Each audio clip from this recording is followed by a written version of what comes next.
In August 1812, the greatest military mind in Europe stood before a map of Russia, confident in his inevitable victory. Napoleon Bonaparte had conquered nations. He'd humbled emperors. He'd redrawn the map of Europe with the tip of his sword. And now, with 600,000 men at his back, the largest army ever assembled, he was marching into Russia to force Tsar Alexander to his knees. But standing between Napoleon and Moscow was a man who would do something no European general had managed in over a decade: defeat him. His name was Mikhail Kutuzov, and if you haven't heard of him, that's exactly how he wanted it. He was old, he was fat, he had one eye, and he looked like someone's grandfather who'd gotten lost on his way to church. Napoleon's marshals laughed at him. The Russian court despised him. Even his own officers questioned his competence. But Kutuzov understood something that every other general had missed. You don't beat Napoleon by fighting like Napoleon. This is the story of how an aging, half-blind Russian general used patience, psychology, and the brutal Russian winter to destroy the greatest army the world had ever seen, and how he did it by refusing to fight. To understand how Kutuzov defeated Napoleon, we need to understand why everyone thought he was the worst possible choice to save Russia. By 1812, Mikhail Kutuzov was 67 years old. In an era when most generals retired or died in their 50s, he was ancient. He'd been wounded twice in combat, once in 1774, when a Turkish bullet took his right eye, and again in 1788, when another Turkish bullet went through his cheek and out the back of his neck. The fact that he survived either wound was miraculous.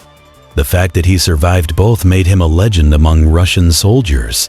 They believed he was protected by God, that he literally could not be killed. But to the Russian aristocracy, Kutuzov was an embarrassment. He was overweight. He fell asleep during military councils. He had a reputation for being lazy, cautious, and, worst of all, political. In a society that valued aristocratic breeding and martial courage above all else, Kutuzov survived through cunning, connections, and knowing when to retreat. And Tsar Alexander I absolutely hated him. The two men had history. Back in 1805, Kutuzov had commanded Russian forces at the Battle of Austerlitz, one of Napoleon's greatest victories. Alexander, young and impulsive, had overruled Kutuzov's cautious strategy and forced a premature attack. The result was disaster. 27,000 Russian casualties. Total humiliation. Alexander blamed Kutuzov. Never mind that Kutuzov had advised against the battle. Never mind that he'd been right. The Tsar needed a scapegoat, and Kutuzov was it. For the next 7 years, Kutuzov was shuffled to minor posts, kept away from real power. He served as military governor of Lithuania. He negotiated peace treaties. He did paperwork. And then, in June 1812, Napoleon crossed the Niemen River with the Grande Armée, 600,000 men. French, Polish, Italian, German.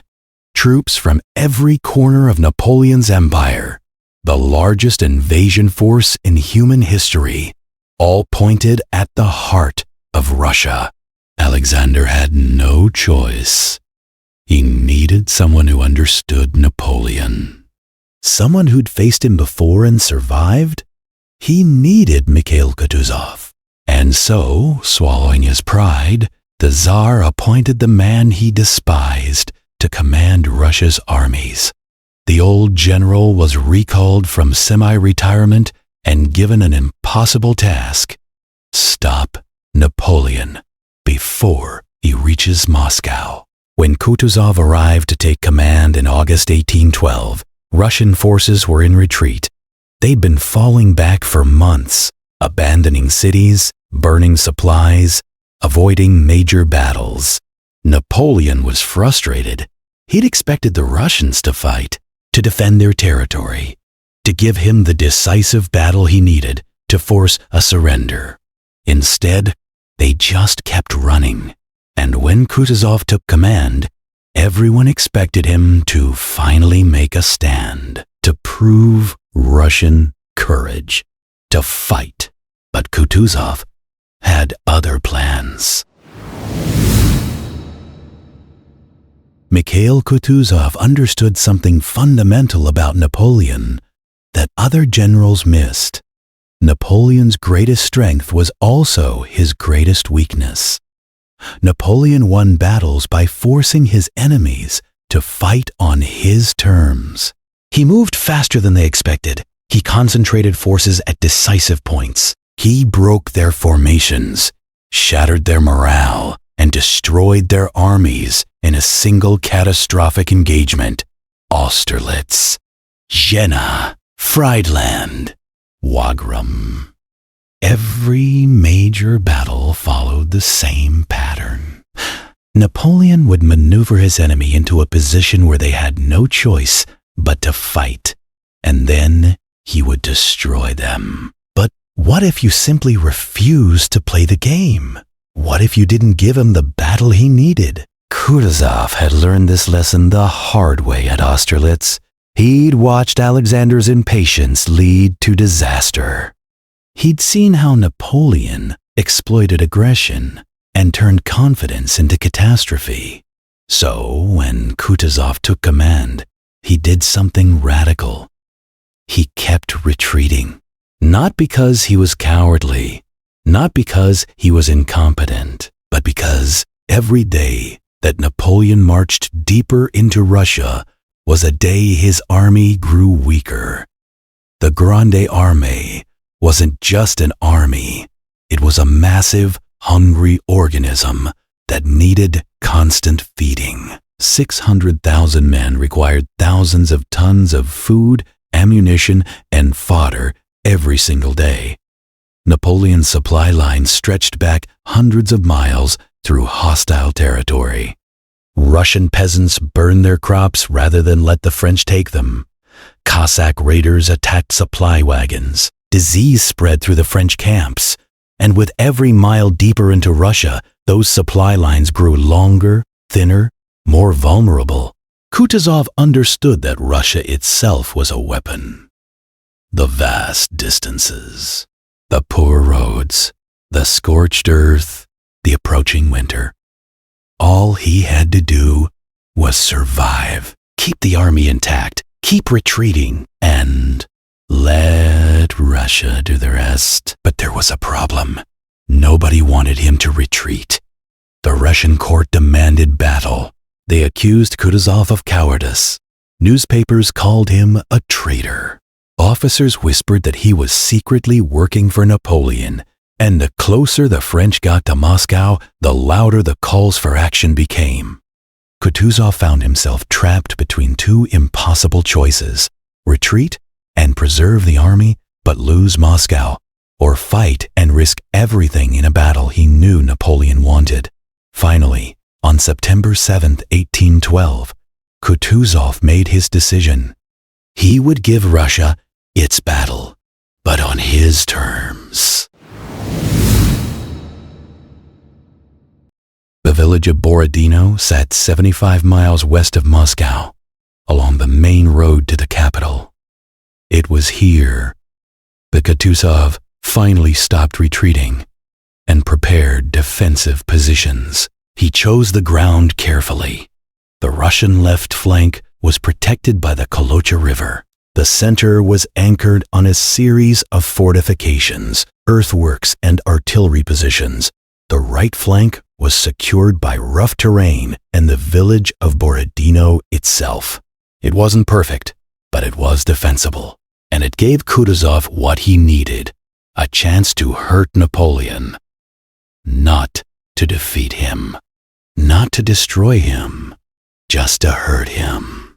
On the morning of September 7th, Napoleon surveyed the Russian positions and smiled.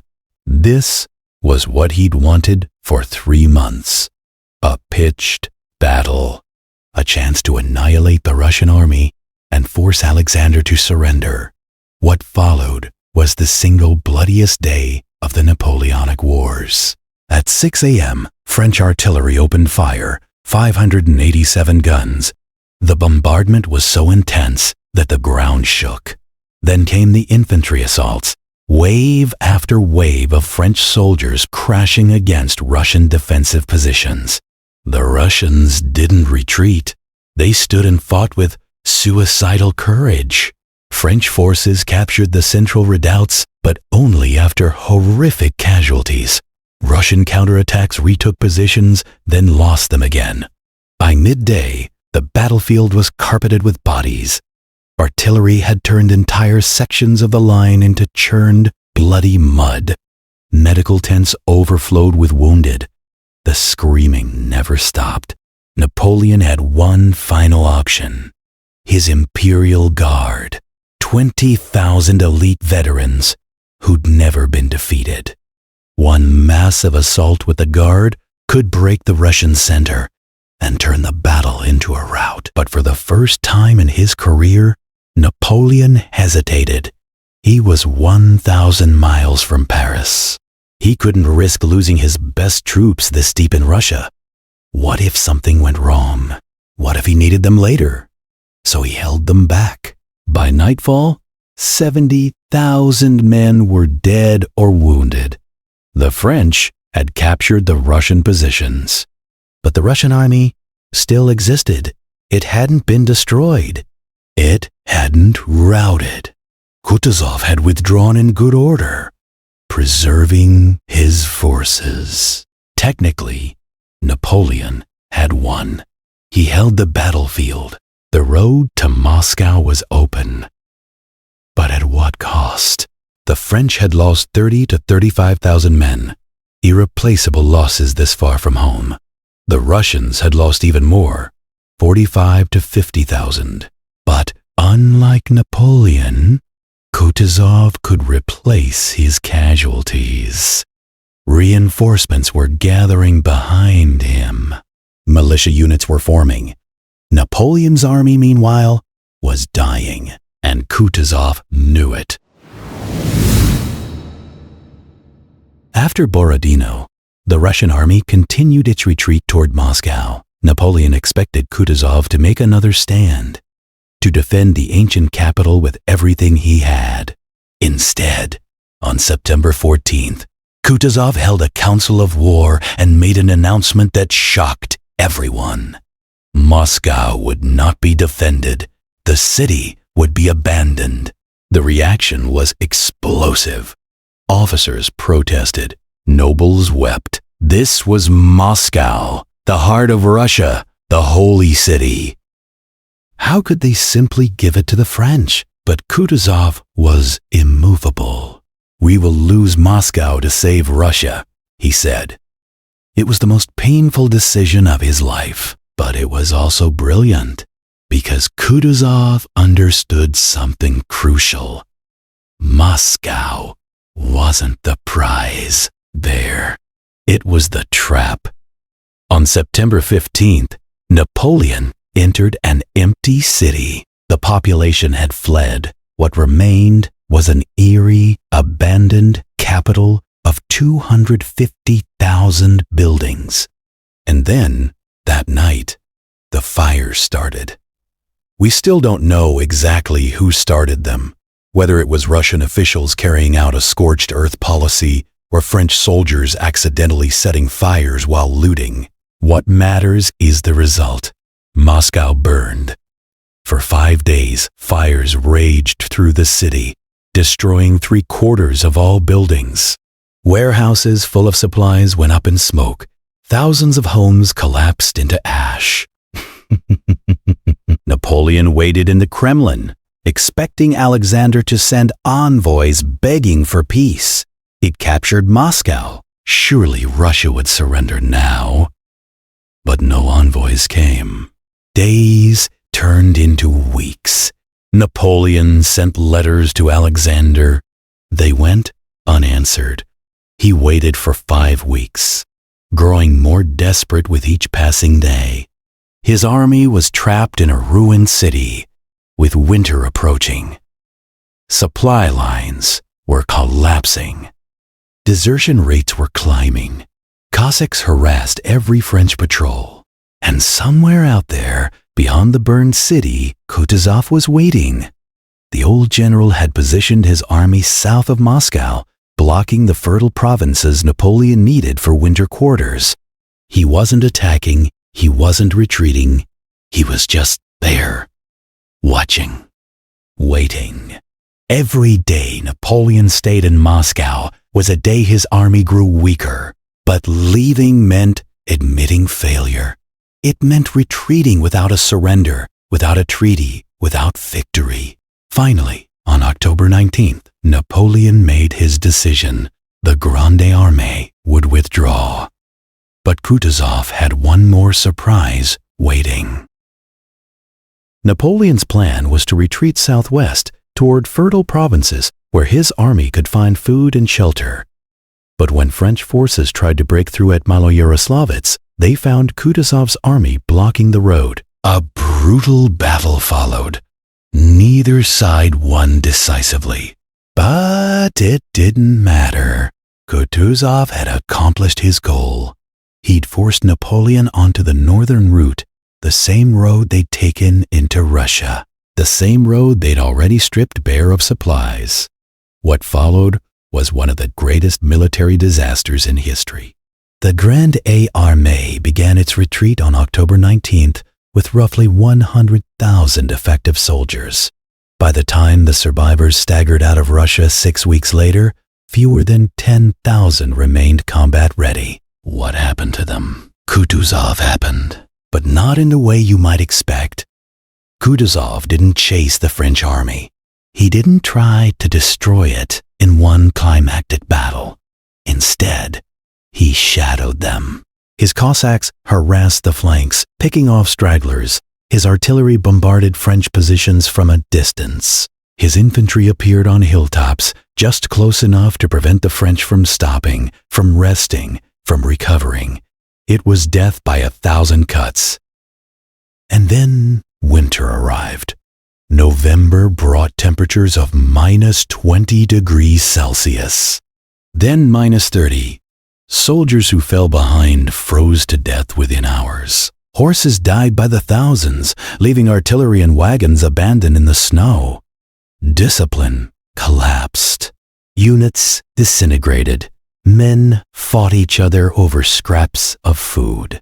The Grand Armée became a desperate mob stumbling westward, pursued by cold, hunger, and the ever-present Cossacks. At the Berezina River crossing in late November, what remained of Napoleon's army nearly got trapped when Russian forces tried to cut off their retreat. In the chaotic battle that followed, 25,000 more French soldiers died. Napoleon himself barely escaped. He abandoned what remained of his army and raced back to Paris in a sleigh, desperate to raise new forces before his enemies learned how completely he'd been defeated. Kutuzov, meanwhile, continued his methodical pursuit. He was in no hurry. Why rush? Every day that passed, more French soldiers died. By mid-December, the Grande Armée had ceased to exist as a fighting force. Of the 600,000 men who'd invaded Russia, fewer than 100,000 would ever see home again. Most of those who survived were invalids, broken men who'd never fight again. It was the most catastrophic military defeat in European history up to that point, and Kutuzov had won it by refusing to fight. When Kutuzov finally stopped at Russia's western border in January 1813, he made another controversial decision. He wanted to stop the pursuit and let Napoleon go.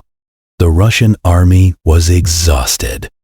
They'd marched hundreds of miles through brutal winter conditions. Disease was rampant, supplies were running low. Pushing into Europe meant fighting on foreign soil, far from home, with an army that was barely holding together. Kutuzov believed his job was done. Napoleon was defeated. Russia was saved. Why risk everything by continuing the war? But Tsar Alexander had other ideas. The Tsar wanted complete victory. He wanted to march to Paris. He wanted to see Napoleon dethroned. He wanted Russia to dominate the coalition that would reshape post-war Europe. And he didn't need Kutuzov's permission. The Russian army crossed into Prussia and continued west. Kutuzov went with them, but his health was failing. Years of campaigning, the stress of command, the brutal winter, all of it had taken its toll on the old general's body. On April 28, 1813, in the small Prussian town of Bunzlau, Mikhail Kutuzov died. He was 67 years old. He'd lived just long enough to see Napoleon defeated, but not long enough to see him finally destroyed at Waterloo 2 years later. His death received little fanfare. Alexander attended the funeral but gave no grand speeches. The Russian aristocracy, who'd never liked Kutuzov anyway, quickly moved on. In the grand narrative of the Napoleonic Wars, Kutuzov was a footnote. The coalition victory was credited to Alexander, to the European monarchs, to anyone but the one-eyed general who'd actually figured out how to beat Napoleon. History remembers 1812 as Napoleon's disaster or the Russian winter's victory. Very few remember Kutuzov. But here's what makes Kutuzov's story so important. He didn't win through genius tactics or brilliant battlefield maneuvers. He won by understanding what kind of war he was actually fighting. Every other European general who faced Napoleon tried to beat him at his own game. They studied his tactics. They tried to match his speed. They fought the battle Napoleon wanted to fight, and they all lost. Kutuzov did the opposite. He understood that this wasn't a war that would be won on a battlefield. It was a war of logistics, psychology, and patience. He understood that Napoleon's army was built for quick, decisive campaigns, not long, grinding struggles deep in hostile territory. He understood that Russia's greatest weapons weren't its soldiers or its generals. They were its space, its climate, and its ability to absorb punishment that would destroy other nations. So he gave up ground. He gave up cities. He gave up glory. He gave up everything except the one thing that mattered, the army itself. And in doing so, he preserved Russia's ability to fight until Napoleon destroyed himself. It's a lesson that would be repeated in Russia 129 years later, when another seemingly unstoppable invader, Adolf Hitler, would march into the Soviet Union, expecting quick victory. And once again, Russian generals would fall back, trading space for time, letting the invader stretch his supply lines, waiting for winter. The strategy had a name by then, defense in depth. But Kutuzov used it first. Mikhail Kutuzov never became a household name. He didn't write memoirs. He didn't give interviews. He didn't promote his own legend. In fact, for decades after his death, Russian historians struggled with how to portray him.